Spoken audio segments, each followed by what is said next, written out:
Good evening, my fellow JIPMERian.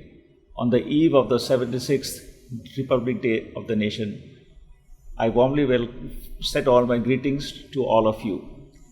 When I use the word JIPMERians, I refer to everyone and anyone who has worked or studied here or who are working and studying here in any capacity.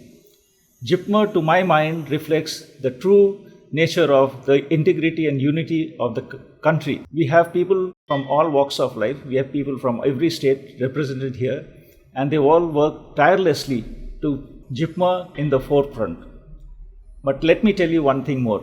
JIPMER can, and I'm sure will, make much more strides in future. In keeping with the national tradition, I have tried to bring a little small changes to the celebration of this occasion of the Republic Day. As is the national protocol, the President addressed the nation on air the previous evening, that is today. But since JIPMER does not have a President today, I am doing the honors.